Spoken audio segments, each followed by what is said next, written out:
Hey, beautiful souls. Let me ask you something. When was the last time you allowed yourself to be truly vulnerable? When you showed the raw, unpolished, authentic version of yourself to the world without fear? If your answer is rarely or never, you're not alone. Society often tells us that vulnerability is weakness, that showing your emotions or struggles is something to hide. But what if I told you that vulnerability is one of the greatest strengths you possess? To be vulnerable is to be courageous. It's standing in the face of uncertainty, risking rejection, and opening yourself to connection. Vulnerability is the essence of being human. It's the bridge that links us to one another, creating deep, authentic relationships. And yet, many of us avoid it, wrapping ourselves in walls of perfectionism, defensiveness, or silence. Here's the truth. Vulnerability doesn't make you weak. It makes you real. It allows you to own your story, the beautiful, messy, imperfect story that has shaped who you are today. Think about it. How often do we try to edit our lives to fit an image of what we think we're supposed to be? We share only the highlights, burying our struggles, failures, and doubts in the shadows. But those shadows are where your strength lives.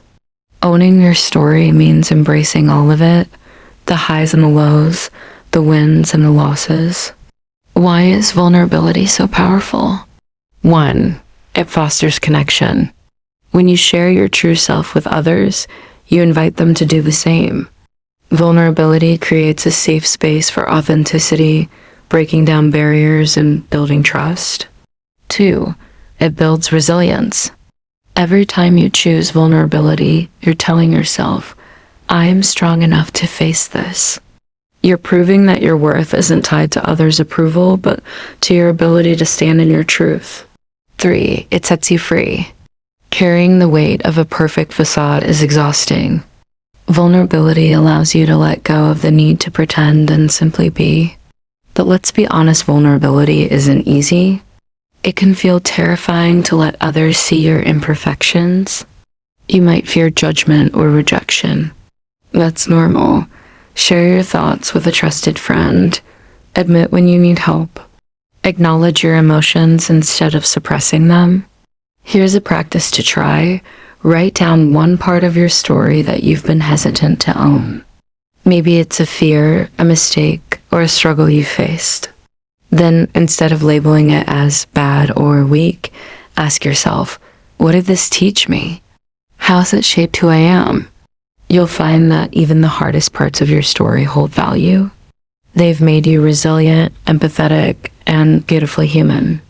Owning your story doesn't mean shouting it from the rooftops. It means owning it for yourself, first and foremost. It's about saying, this is me. I am enough flaws, scars, and all. Remember, vulnerability isn't about being fearless, it's about being brave enough to show up despite the fear.